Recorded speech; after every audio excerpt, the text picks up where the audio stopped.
I'm tempted to sing with you. But I can't hold a note for save my life. But I'm willing to try. Let's sing free. You start and I'll follow you. Like I've been there. Look, I've worked in hotels. I've cleaned hotel room, 14 hotel room every Sunday. Right? I've worked in Jesus. factories. Foot swell up, can't walk. So when you feel like you can't go anymore, call on him. It's not over until God says so. So don't you give up now. Don't you give up now, yeah.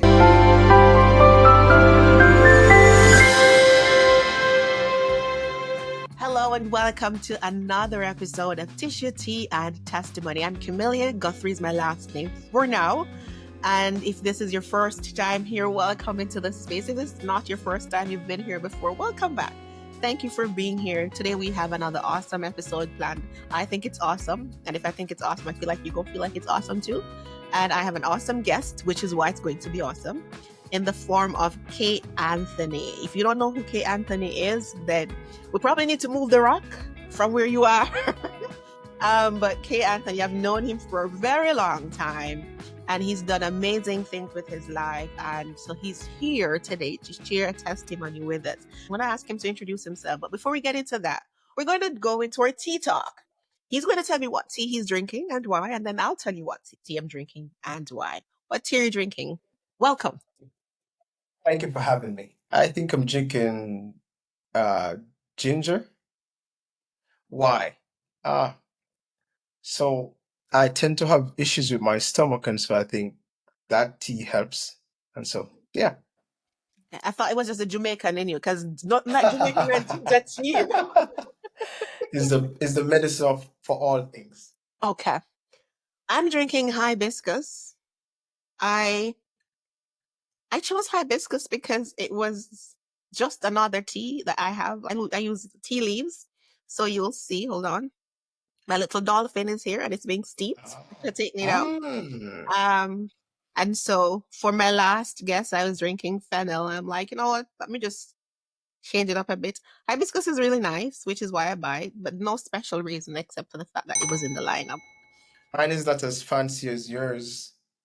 There's a thing, when I sent you that introductory email, there's a package that I have for my guests. It's tea leaves that I'm going to send Okay. you and something else. So we can fix that. So, regular tea bag is not what we're going to be doing going forward. All right. So with our tea talk out the way, welcome, Kay Anthony. Thank you for being here. I It's a know pleasure. you, like I've known you since university, and I know bits and pieces of your story. But you know your story best. And so I'm going to ask you to take a moment to introduce yourself to the audience. Who are you? So, who is K. Anthony? My given name is Kevin Anthony Fowler. I was born in Montego Bay, grew up in Falmouth, Trelawney, where I attended Falmouth Seventh-day Adventist Church, and I attended Falmouth All Age School. I think the name probably changed by this. My first passion was actually track and field, and so I became dominant in that and known in Trelawney for track and field. I did very well and was offered scholarships. Specifically, when it comes to high school, it was William Nib, same school as Usain Bolt. However, my parents thought that my involvement in track and field would have derailed my academic pursuit, and so they sent me to Harrison Memorial High School, which is a Christian institution in Montego Bay. At that point in time, it felt more like I was sentenced there. So I didn't, in my first couple of years, did well. I actually didn't baptize not until Apostle was in, I think, grade 8.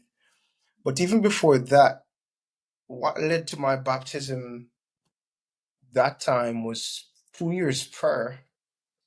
I was about 12 years old. I disobeyed my parents after a track and field training and I went to swim. Now, this was something that I started doing over a very short period of time regularly because my friends would say, hey, we're going for a swim, and I accompanied them. This specific day, however, we all went into the water, and for some reason, I ended up into the opposite direction. and found myself in difficulty. So this experience was my first time having to know God for myself. So it was my first time actually praying a genuine, serious prayer, found in difficulty. And all that could come to mind was something the pastor had preached previous week. If you're ever in difficulty, call on God. And so I ended up, God sent someone to save me. I have no doubt. I was sure that I was dying. And so fast forward, I'd made a promise then, and it took me about 2 years or so to fulfill that promise. I was getting into a lot of fights, a lot of trouble in high school because I didn't want to be there. But for some reason, the Holy Spirit placed it on my mom's heart to say, hey, this is where he needs to be.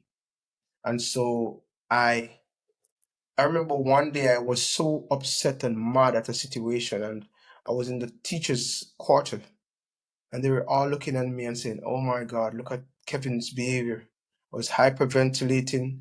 I was upset. I really didn't want to be there because I was losing out based on my gifting. And I remember this lady, Miss Johnson, she offered to talk to me. And she said, you know, I had a similar gifting as you. She said, I got a scholarship to, I think at the time, it's either Malta or Montego Bay High. And she said, I couldn't follow through because I'm a Seventh-day Adventist and there's a participation is expected on Saturdays. And Saturdays for us is Sabbath. So she understood and she said, whenever I have class with you, I want you to come to the teacher's quarters and meet me and walk with me to class. So it made me feel special. But God was doing something and using her. Sad to say, shortly after that, she died. I never forget her for that. But my mom had a conversation during the same time with me, and she said, you know, you need to commit to God. And I was more concerned of the fact that I had notoriety for track and field.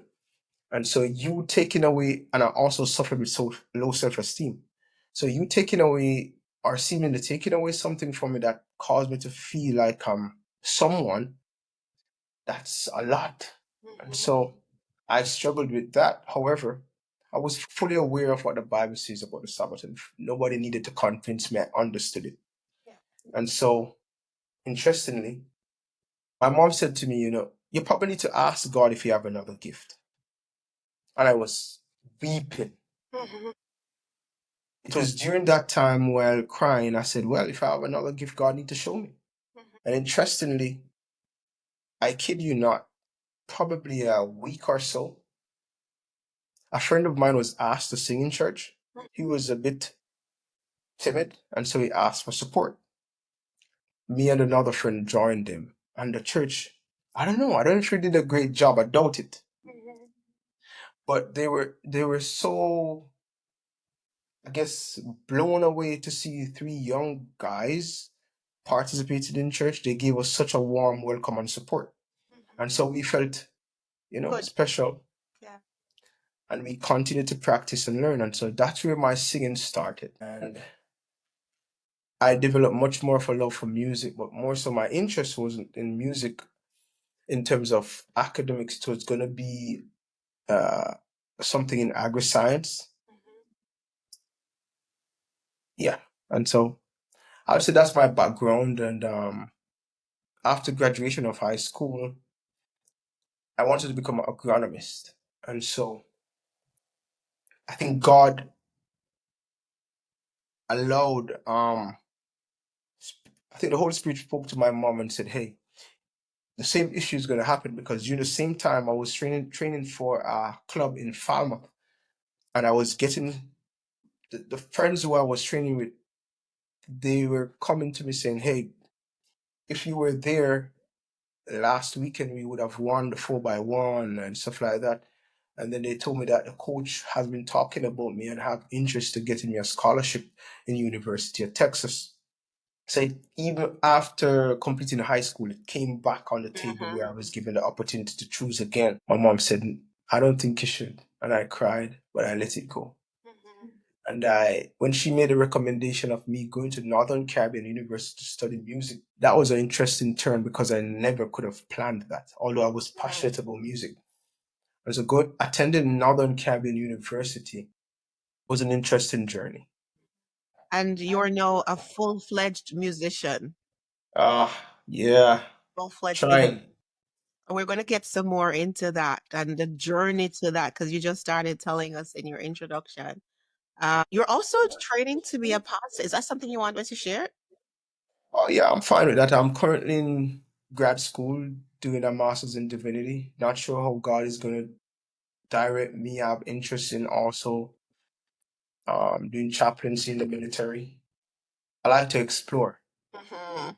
and so I'm open for a lot of things. I believe that I should leave my mark in the earth in a Yes. positive way, in a strong way, and being a good example, not just to my kids, but to people in general. Awesome.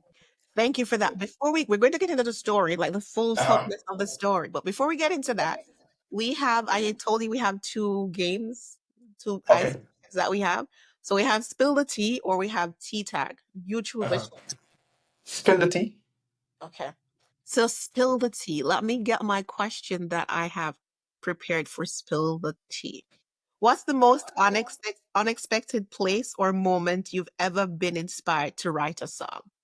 It's easy. Let's do that. One of the most unexpected places in the bathroom. Mm.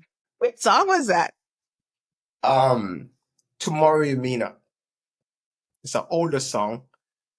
Yeah, I was actually singing it in the shower, and I was newly married. Oh my gosh! And my wife heard me singing, and she came into the bathroom and was like, "Who wrote that song?" So I was like, "What do you mean?" She said, "Yeah, you're singing a song, right?" I said, "Yeah." She said, "Who wrote it?" I said, "I'm just singing it." She said, "I think you should record it." What she meant was I had a recorder at the house. Hmm? It's not like she was new to me writing songs. It's just that I was singing something that was complete in the bathroom. The truth of the matter, I was singing from my heart. Mm-hmm. It wasn't something that I sat down and I started writing. I said, "Oh, I'm going to write a song today." I was just singing how I was feeling, and she was, I guess, surprised because she's hearing a full thought, a complete song, and she's trying to figure where did you get that song from? Because Yeah. she has seen me at work in terms of writing and see the process. And so I recorded it in a recorder that was given to me by a friend, and I think I still have that recorder today. It's crazy. And I called my producer and I said, "Listen to this," and I sang it, and he said, "You need to come and check me." So that's the most interesting place I've ever written is in the shower. Uh, Is it yeah. Tomorrow You Made Us? Yes. Yes. May I That sing it? song. May I sing? Yeah. I know most of your songs, especially the older That's ones. cool. I'm catching on to the newer ones, but they've blessed me at some point or another. All right. Yeah. So now that our spill the tea is all the way, we're going to dive into the testimony that I don't ask my guests which testimony they want to share. I want them to come and be free to share what's on their heart. So tell me or tell us what testimony it is that you want to share with us today. Years ago, I felt I was in a place where I was unsure of what was happening in my life, which was going to, what's the trajectory of my life. And it felt as if I was not doing something. And so I applied for the military, got through, and a few days before Syrian ceremony, I don't know, I had a conversation with my eldest who was so young at the time, and she didn't like the idea. And because of my experience teaching, and my observation while teaching was that youngers whose parents wasn't around tend to have some difficulties, and I wasn't. And the only thing that could jump out at me at that time was that that's a bad move because she's gonna have these issues that is unnecessary just because you're not around and they're trying to provide for her, and you being there is more important than finances. And so I had to reevaluate my plans. Then I started applying for a master's in public health at Temple University. Everything was going fine, but still something is always out. Then I got accepted in nursing school, lining up with the time that I needed to be home to pick up my kids and family and school. It wasn't lining up right. And so I delayed that, and I seek God, earnestly asking Him for some things and asking for direction. And oftentimes when we do that, it doesn't come how we anticipate or expect. And interestingly, I think 2022, someone who I know, a pastor living in Canada, contacted me and said, "Hey, 2022 or 21, COVID was still around a bit." And he said, "I want you to present at my church." So I was like, "Okay, how many songs?" He said, "Nah, I don't want you to sing." So I said, "What are you talking about?" So I wanted to talk to the young people. I said, "Nah, bro, you have the wrong person. I'm not that type of guy." I was like, "No." I was in my kitchen and the Lord laid you on my heart to ask. And during that time, I was going through some good spirit when it comes to my beliefs and my relationship with God. And I said, I would never want to reject if God is asking me to do something for Him. So I said, okay, I'll do it. I can't reject that. So I did. My pastor observed that, was watching, and he saw that, and he was like, we need to do that here. I was like, I'm not going to do that again. That was just a one-off situation, and I helped out. And somehow he bent my arm and taught me how to write sermons. And then he had said to me prior, to be honest, say, "Hey, I've been thinking about you being an elder." I was like, what is this man talking about? I I'm not qualified to be that. Far from it. And he said something to me. He said, if you had said anything outside of that, I'd probably have to question myself. And I was confused because I genuinely felt unprepared, unqualified. See, sometimes what you're expecting God to use as the reason for your needed growth is not what you will get. And so God knew my heart. But for me to grow spiritually, He needed to give me something that will stretch me and cause me to rethink every other thing that I would do in my life.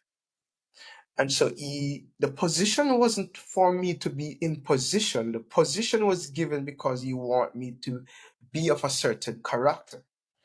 And God in His wisdom know that the only way He can get me to be at that place is to stretch me a little bit for me to see this, which is such an important and uh, position that you ought to have a certain level of character. And He knows that I knew that, and it would force me to apply myself and be submissive. Yeah. And so the bending and the molding started. I felt so unqualified. I was like, God, the only reason I'm doing this, because I told the pastor, I said, if God spoke to you and said that, I will not turn from it. Right. But I am not qualified for that. And interestingly, a few months after, a friend of mine said, I need to talk to you. And that's weird because he never had to say that. He can always call me. But he texted me the night before to say he needed to talk to me. So, when people do that, it makes you worry. Me get start concerned, becoming concerned to say, man, what did I do? What? So when he called me the next day, he was like, my wife was saying, what did K. Anthony study in school? Did he study ministry? I was like, well, so I thought he called to laugh about it. So we laughed. And then he got serious and he said, but I think you should pray about it. So I was like, this guy, he's being silly. I said, pray about what? He said, pray about it. He said, man, I've talked to you a lot of times and I can see your passion the gifting of music that God has given to you and the songs that you've written. I think sometimes you're like you're preaching. He said, guess what? All I'm gonna say to you is fast and pray about it. And I think that was so easy. So I was like, he You know was that? asking me anything hard. I can do this. So I was like, okay. And I did it. What's crazy is I started having a peace that was weird. I can't even explain it to you. It's so strange. It's so weird. It's like a peace that I don't understand. I don't know. I don't know what to explain it. It was weird though, and I started reflecting on saying, this is weird.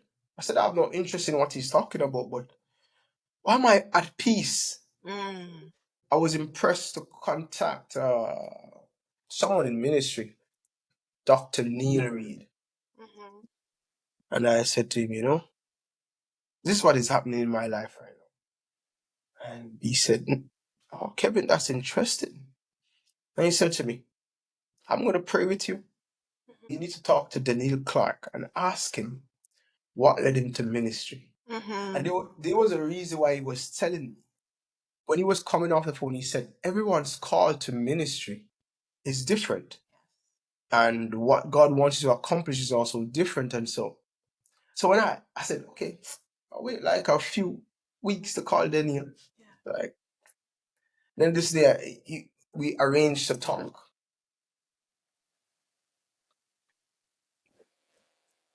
And I told him what I was calling him about, and he said, okay. And I started talking. And while I was talking, he was laughing. And he said, I'm going to tell you why I'm laughing, man, when you finish. And I spoke. And our story was very similar. His background obviously was never ministry.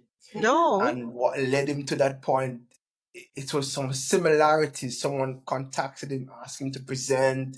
There were some similarities, and it was crazy. Yeah. And we talked, and he prayed with me, and I then went back to my pastor and told him what was happening. And he said, I told you. My pastor said this to me a year and a half before. I think God has called you to something bigger, and you're running. And I said to him, no, I'm not. I don't know about that. I'm not called to ministry. So I shut it down with him. And then God has to use a close friend and then close friend. And then I spoke to another mentor, Dr. White, and he's agreed. He said, I think this is what God wants you to do. I was saying, man, how the music is going to work. I said, no, I think God wants you. There's something we can't tell you what he's going to do and how he's going to do it. So what did I learn from that? It was more so trusting in God, allowing his timing to overshadow mine. It's still something that I'm trying to learn. For some reason, possibly have a trauma that have impacted me in such a way where it caused me to lack trust. And I'm aware, and I'm really working on that, trying to make sure that I don't use the experiences that I've had with a human being and put it on God, because he's not responsible for that. And I think either how we have been fathered or relationship that have gone bad, we tend to respond to God in the same way, which is bad. But he's understanding enough to be patient with us, and he has been extremely patient with me. And the key thing, now that I'm here, I have 2 semesters left. Tell us here where. Some I'm people. currently at Andrews University, which has been an interesting journey and caused me to see how much, for some persons, the more educated they become or perceive that they're becoming, the more they think they know. But for me, it's the other way around. I realize the less I know, the less important I should feel. It's a very humbling thing. Still feeling unprepared. But when you have these, what you refer to as gaps, it allows God to be able to fill them. Yes. And when you have those gaps, God is able to use you, I think, much more. So I'm open for that. But I think the key thing here, with all this experience and having to trust God and allow His timing to take precedence in my life, it would be being able to address some of the trauma that I've experienced or I've caused on other people. And so doing therapy now, um, it's an interesting journey. Just one day I said to myself, I've struggled. Um, and I want to be the best father that I can be, the best husband, the best person. And it's as if God revealed it to me that if you're going to be able to conquer some of those fears and those, what people refer to as demons, you need to adjust them properly. And not everything we can adjust by just praying, but it needs to be a process, an understanding of yourself and what caused them and how can you overcome these challenges, these struggles, whether it's pornography, whether it's adulterous behavior, whatever you have that's it's a habit that is dangerous to your health or to how you handle and treat others. And so for me, I would say I'm an advocate, but I would tell any man, especially black males, to go through therapy. It's not you're not mad. Jamaican as for me, you said you're going therapy, like you're, oh, this person is psychotic or something is wrong with them. But we have some traumatic experiences and they impact our lives on a daily basis. Sometimes we don't realize that. And the only way we can overcome them is having the proper tools to navigate them.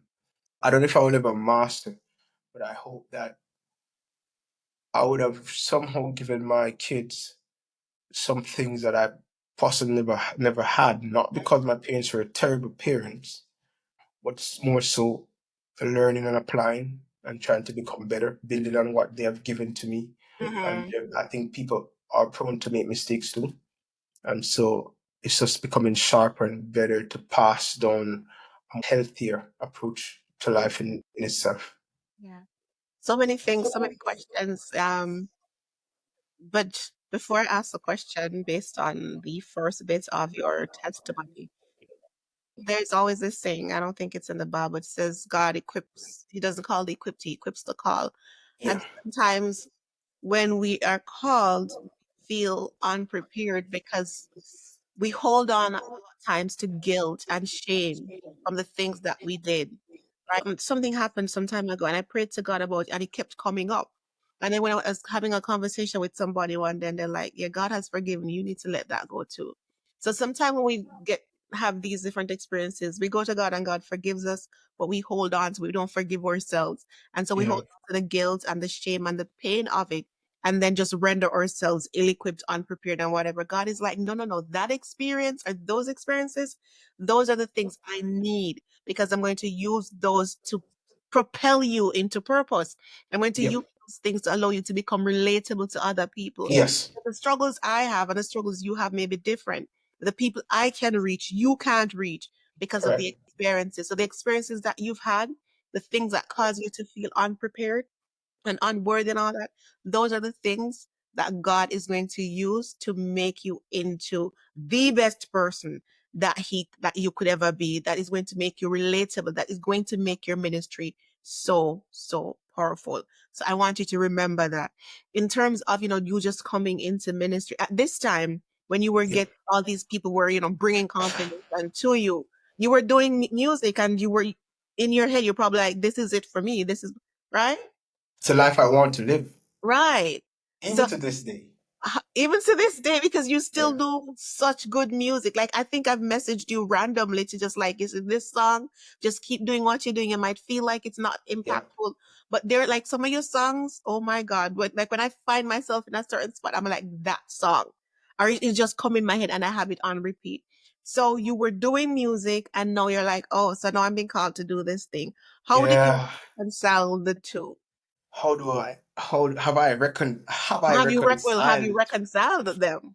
Oh my gosh, that's a loaded question because just imagine I've been putting in all the possible effort I can muster in Mhm. music for quite some time. Quite some time. I won't date myself. Can you imagine? And then if your audience can remember, my first passion was track and field. Mm-hmm. And I had to give that up. Mm-hmm. So there is something there Mm-hmm. that's somewhat traumatic for me. Mm-hmm. And it feels as if every time I'm so close for success, it feels like I have to give it up, and I feel it's like it's unfair. Um, why is it that you keep on doing that to me, and I have to be giving up things that is personal to me? But what do I use to comfort myself?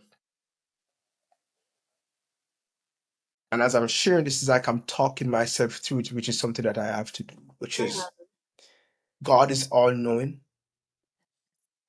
What is it that He has created me for? You know, the story of the talent is interesting. Mm-hmm. He has entrusted me with something, and I have made mistakes, but I've given my all. And if people remember the story, when the person with was given the talent, push and increase in faith, God gave them more Yes. because they were able to manage the little that He gave to them. And I'm just looking at it from that perspective that He gave me a what people would deem to be a little talent. It's a lot, but yes. However, Mhm. I built on it. I asked my parents, they invested in me. My mom supported me from day one, never a doubt. And I had a big dream, big plans, and some things I've been able to achieve, which I'm grateful for. And so he saw my heart also and saw that I was passionate about conversing and sharing with people. And I think he just increased it and enlarging my territory. And so that's how I tend to look at it now. But I've been depressed Mm-hmm. before, depressed to the point where I know my wife was probably concerned in Canada, the overcastness in Saskatchewan, and me feeling like my life is over. Mm-hmm. And you know when you move to a first world country from what they quote unquote refers to as a third world country. I was a teacher before, and then I'm not certified in the country, so I've had to work. I'm very open, so I'm just making a point. I've had to work at Walmart. I've had to work in a restaurant. I've had to, the biggest job I had was working at like a dock, inland, doing drop offs, good paying job, but as Caribbean people, you kind of have a expectation of yourself on what you Yes, do as yes. a job. And so that was tearing me apart as a black Mm-hmm. man, depressed. One day, interestingly, I was seated close to the window and I was sad. And I remember my friend called me. This is my brother, Lloyd Douglas, Dr. Lloyd Douglas, and he was the person who God placed in my life at the specific time. Well, he has been in my life from then. And he said, "What's going on?" Mm-hmm. And I bawled, I cried, and he said, "Let it out, man." I shouted and asked God, why are you doing this to me? And that's when I wrote, "It's not over until God says so. So don't you give up now. Don't you give up now, yeah. Darker days are just before the dawn. Don't you give up now. Don't you give up now." So it was really a song that was speaking to my dark, sad, depressing moment. I wrote two other songs during that time. And so it's for me. life takes on different transitions. It's only us expect ourselves to be here, like the pinnacle. But God' mind is wide. Yes. And so he wants so much more from you and out of you. And he wants to expand you. And so you have to be open for that. Yeah, I had possibly achieving a trophy, winning a few souls, but then quickly my mind shifted from that to reaching as many souls as possible, and many people as possible with the message of Jesus that he has inspired me to write.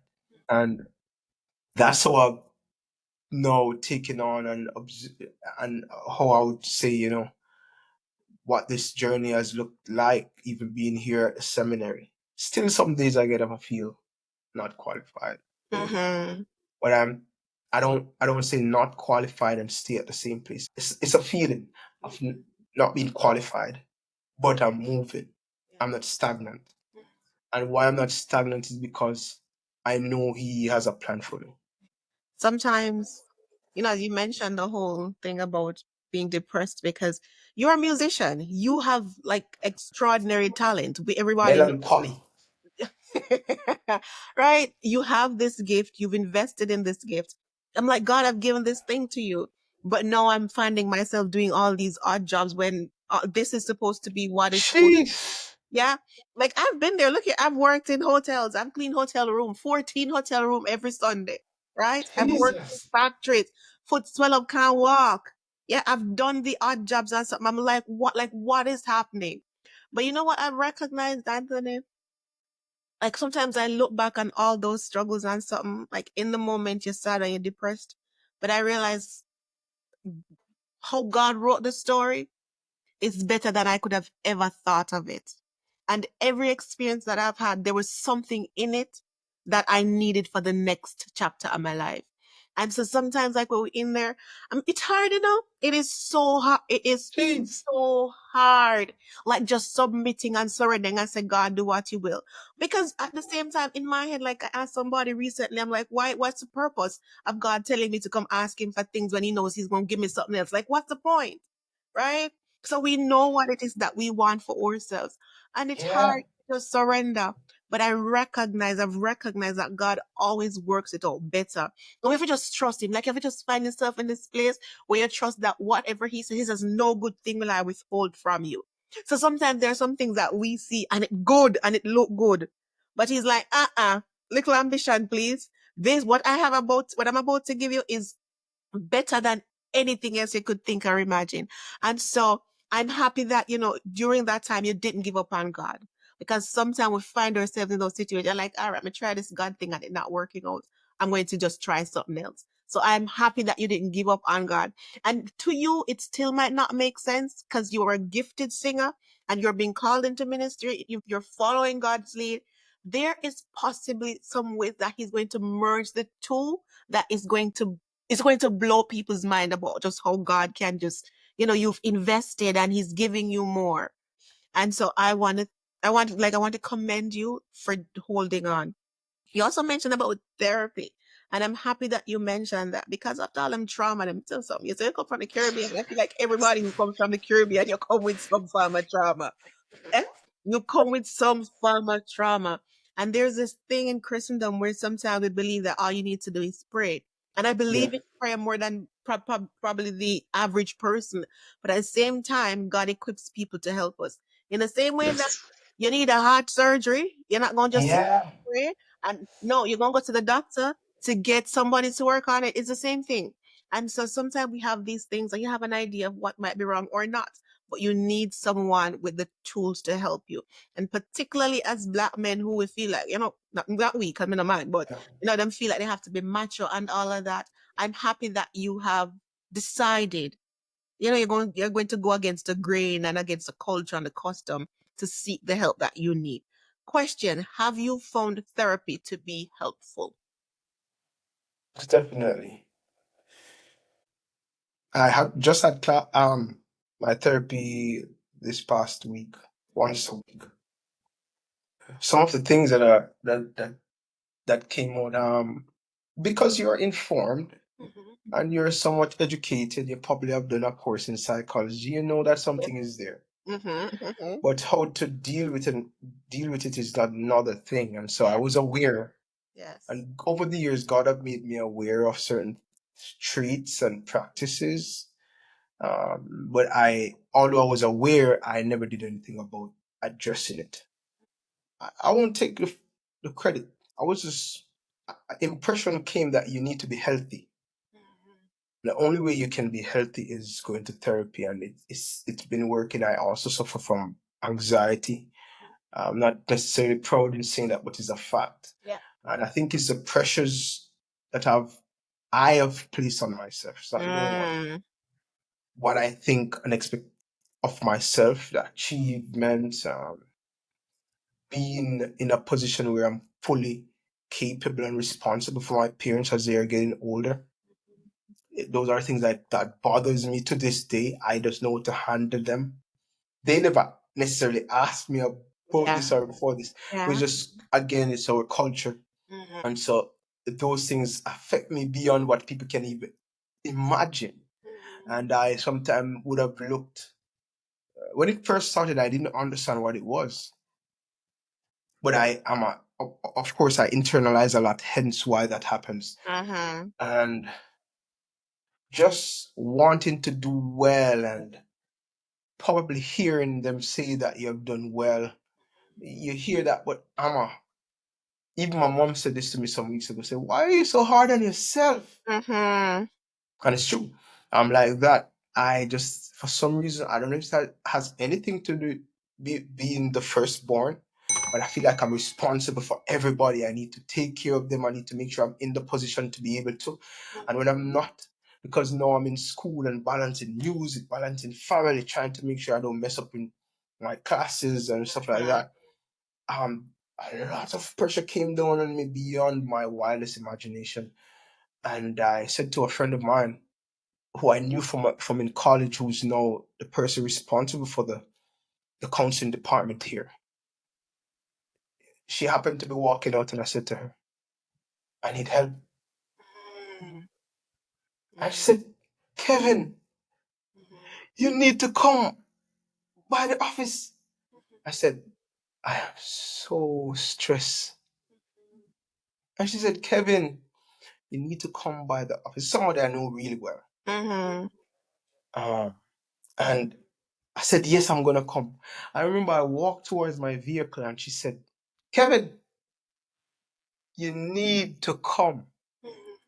Because she realized that she could tell that I'm really concerned about myself. Mm-hmm. And I didn't go. And I crashed extremely hard. And not until my friend came here, he said, "Bro, where you're heading is not good." And he said, "Right now, you're in need of medication now. Else this is going to ruin you." Because I have insomnia, doing classes, traveling, and ruining my life. He said, "Bro, if you do that to yourself, you won't be of no good to nobody." Mm-hmm. Hence why I haven't performed since November. But you need that time to. Yeah, but I'm a workaholic. I don't associate. At a moment I associated activity to progression, Yes. Yeah.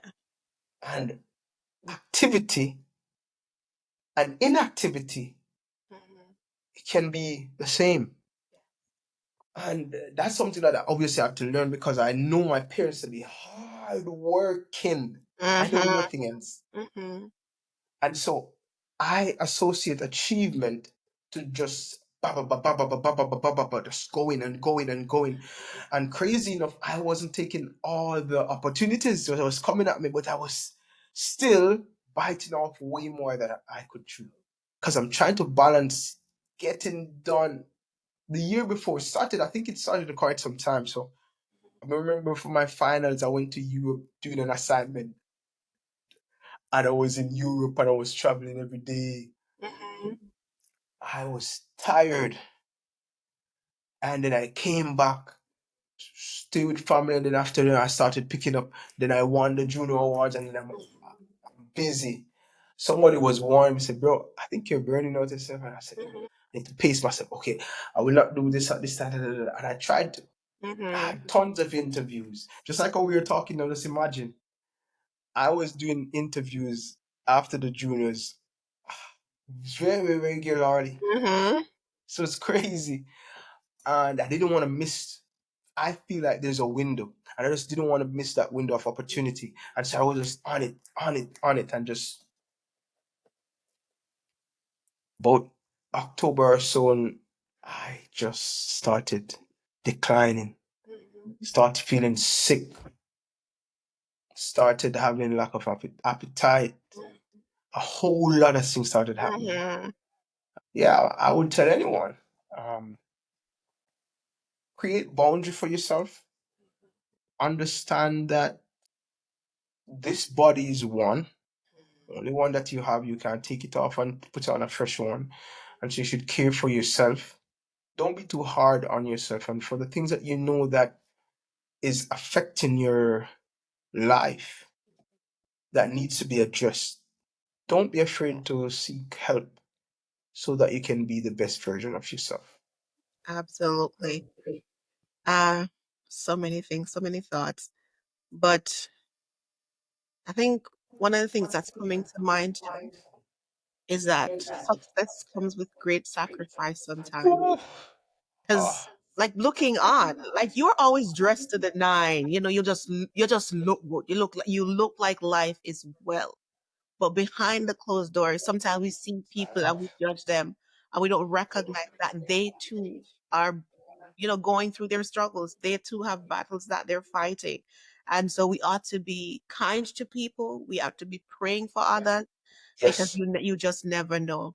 But also, even though success comes at a great or with great sacrifice, like you get to the point where like, I can't do this anymore.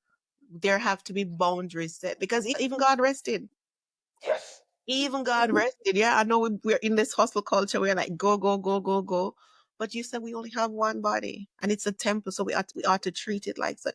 yep, Because I think sometimes it's because we buy into this idea that we're running out of time. We set a certain timeline on this must happen. Like in yes. my head, I was supposed to be married at 19 with my 5 kids. What? No, I'm close to getting closer to 40, and none of that has happened. And at one point, it was stressing me out because I'm like, God, I did everything I was supposed to do, but what? But then I have to just leave it. I'm like, you know what? When it happens, it's going to be perfect timing, and it doesn't matter how hard I try or how little I try. What is for me is for me, as long as I'm in alignment with God. And so we Yep, don't have to be working as hard for anything. And you mentioned that you were passing somebody and you say I need help. And for me that's like the bravest thing that you could do. That's the bravest thing that you could do because sometimes we get so caught up with our ego and the pride. We're dying but we would not ask for help. And the fact that you were willing to ask for help, I think it speaks to just the person you are, the character you have where I can do so much but I need help here. And that kind of attitude, you're going to do great things. You're going to do great things because you know when to tap out and when to invite help into your situation. So thank you for sharing that. Thank you for sharing that. um we're going to go now into our tissue worthy moment. And for a tissue worthy moment, I'm going to ask you a question and you're going to, okay, I think the question I have for you kind of mentioned it, so you can use a different one. But mm, you can ask me still. can you share a song you've written or performed that carries a personal testimony? You hinted at one, but Oh I'm sure yeah, there are probably others. the song that carries probably the heaviest impact on my life is a song titled "Free." Mhm.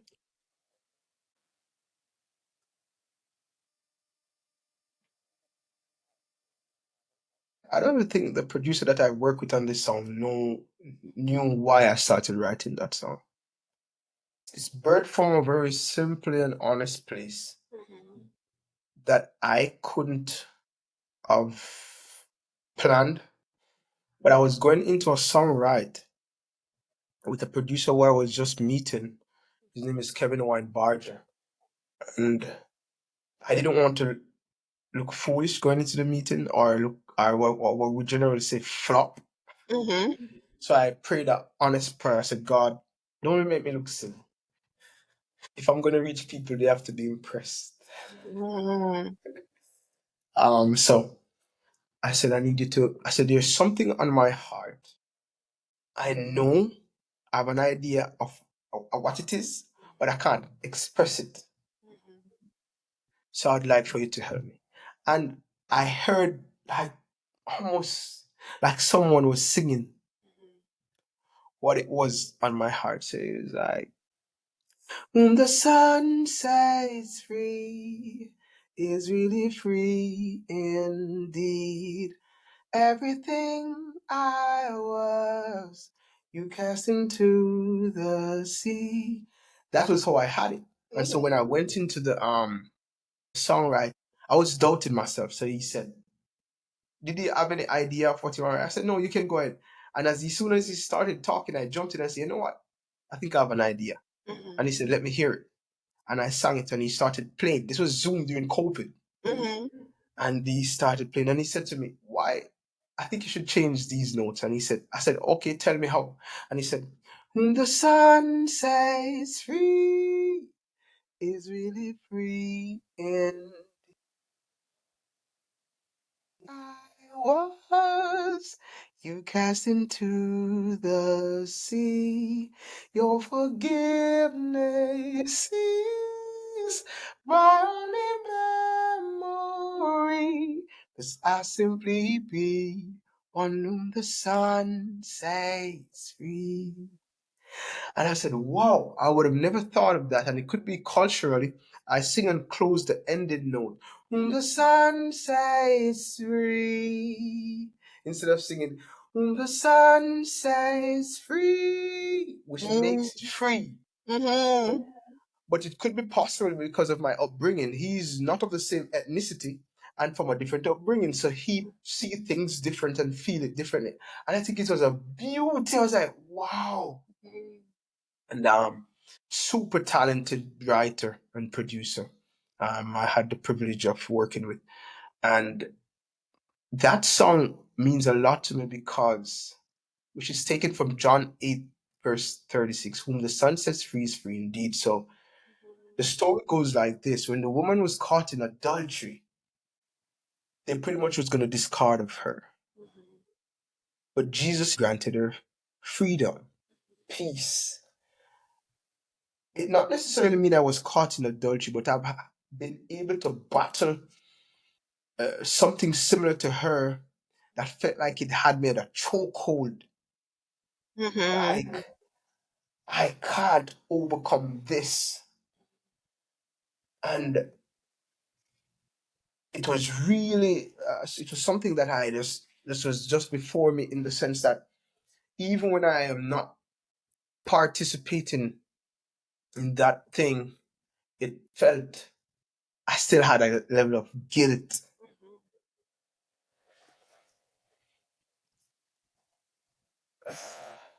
And I needed to be set free. Mm-hmm. God aligned, made everything aligned. If you ever watch the video is saying far more than many persons think. Mm-hmm. There's a point in time where I'm bounded and I'm blindfolded. It means I can't see. It means I feel like I have lost all power. Because when you're bounded, you pretty much are out of control. Yeah.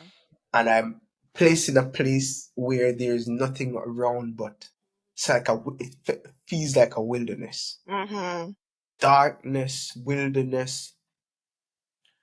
And when you have any habitual practice that's negative in your life, and as I made mention before, it could be pornography, it could be a married person living in an adulterous lifestyle, it could be alcohol problem, drug, anything that is holding you, like captures you. My prayers for anyone to want see that they're in need and cry out to God, and that was what I was doing, crying out to Him that I needed to be set free. I don't want. It's easy to be that person, but I want to go against the grain and be a better person. And I would say that's how that song came to life. And every time I sing it, it hits home to me. I sang it yesterday. Every time it's new for me because there was a point in time I shy away from singing it. So over the last a year and a half, I started singing it more and more. And yeah, for anyone who listens to the song, I hope that they will be able to reflect on their life, see their shortcomings, but know that it doesn't stop there. If you choose, God is capable of turning your shortcomings to something magnificent. That song is a freedom song, and then I have a song that followed called I Saved It All. It's because within the song, I didn't know where I was going to get the money from it. I was pouring my all, literally and figuratively. That song is my follow-up song that portrays the life of Mary in line with mine. Yeah, that's my favorite song, I would say, if I It's have one of one. my favorites too. I really, really love Free. And I love the story behind it because, sometimes we sing or we preach or we do these things, but we do it from this place where it's just words. But when it's personally attached to you and, it's your story, it carries such weight and such message. So I want to thank you for sharing that. If there's anything and one thing that you'd want people to take away from this conversation, what would that be? My favorite text, Proverbs 3, 5, and 6. Trust in the Lord with all, I emphasize all, your heart, and lean not to your own understanding, which is limited, but in all your ways, and I stress all, your practices and behavior patterns, acknowledge Him, and He will direct your path. The trust is interesting. It's synonymous to a soldier resting and leaning on his sword. And God is expecting us to rest and lean on Him. It's not the trust like, oh, I'm trusting you. In your doubts, it's okay. Just lean on me. In your fears, just lean on me. Watch me work out the thing for you. And if you who is a sinner know how to give good gifts, just imagine the all seeing, all knowing, all powerful God that He won't ever make a promise that He will not be able to deliver. Yes. And so you can trust Him. Amazing. I'm piggybacking on something you said. I know we're wrapping up, but something just dawned on me a while ago when you repeated the verse. Like I know that verse repeated it several times, but it says, "In all your ways, acknowledge Him," and you were saying, all your patterns and something. I think that acknowledgement sometimes can look like, God, I don't know. I have this issue, but I Yeah. know that you have the power to So yeah. fix it. So that's Yeah. a trust. You are not seemingly overcoming right now. Hmm. It seems as if every time you try, you're failed. Hmm. But He said, that's okay. This is what I wanted to lean on me. So when you feel like you can't go anymore, call out, call on Him. When you feel like you're in the place that you're gonna do the thing that you promise yourself so many times that you wouldn't do, call on Him. Hmm. Thank you so much. This has been such a blessing. This episode probably was my deepest episode. It just came with a whole lot of thought and questions, and it just puts you in this reflective place. So I want to thank you for being honest and for sharing with us. And I know that somebody will be blessed If we want to know where to, I know where to find you, but if people want to know where to find you, where do they go? Where's your music? All of that. You can find me on iTunes or Apple Music, wherever they stream their music. Spotify, K Anthony. For Instagram, it's K Anthony Live. My website is kanthonylive.com. And for my Facebook, it's K Anthony Live. Or they can type K Anthony. YouTube, K-Anthony. Thank you so much. You know what I'm tempted to do? I'm tempted to sing with you. But you know I can't hold a note for save my life. But I'm willing to try. Let's sing free. You start and I'll follow you. Don't laugh. The sun says free is really free. You're free.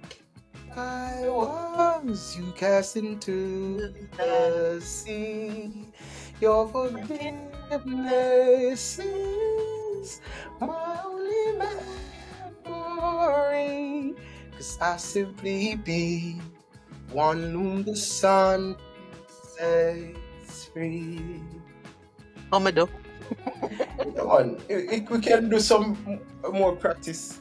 More practice can help me. The only thing can help me is Jesus. I won't be able to sing until I go to heaven, yeah? You'll be surprised. It would be a miracle for me. So thank you for having so much faith in me, because I don't have it in myself. Yeah, trust me, because I know. Thank you so much. It's been a pleasure. Thank you much for having me. It was enjoyable. I'm always open and willing to share my story. As long as I'm able to impact the lives of the listeners, I'm open. Thank you. Thank you too.